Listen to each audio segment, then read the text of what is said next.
Alors la question des matières premières est en réalité propre à toutes les entreprises, mais leur capacité financière à gérer le risque de prix sur les matières premières, c'est un élément déterminant. Et donc il faut une vigilance accrue dans le monde d'aujourd'hui sur cette thématique des matières premières. Je rappelle que la problématique de la gestion du risque de prix n'est pas une problématique technique au sens strict, c'est une problématique stratégique qui doit être portée au plus haut niveau des entreprises. Dans le cas des ETI, il y a, me semble-t-il, une solidarité organisée autour des clubs et cette solidarité, elle est un élément déterminant pour justement mieux comprendre les risques associés à ces matières premières qui sont exposés à des facteurs macroéconomiques mais également à des facteurs géopolitiques, donc mieux les comprendre et peut-être également mieux les gérer par des logiques partenariales notamment.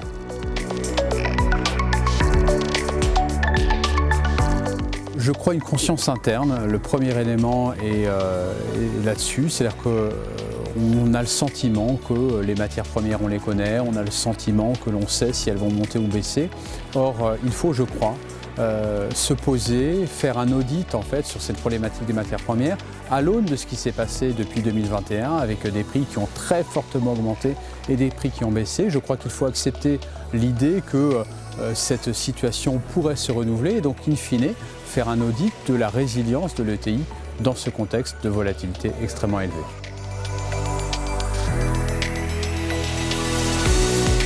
Je ne le dirai pas à ce niveau-là, je crois qu'il faut organiser cette vision stratégique au sein de l'ETI, au plus haut niveau, c'est-à-dire que je crois que la problématique des matières premières, et je l'ai dit, n'est plus une problématique technique, c'est une problématique stratégique et le chef d'entreprise doit organiser en fait une discussion entre les différents services, entre les achats par exemple, la direction financière, mais également les ventes, puisque finalement, connecter la problématique des prix à celle des prix des intrants à celle des produits de vente peut être aussi une solution. Et donc il faut piloter l'entreprise à l'aune de ce critère-là.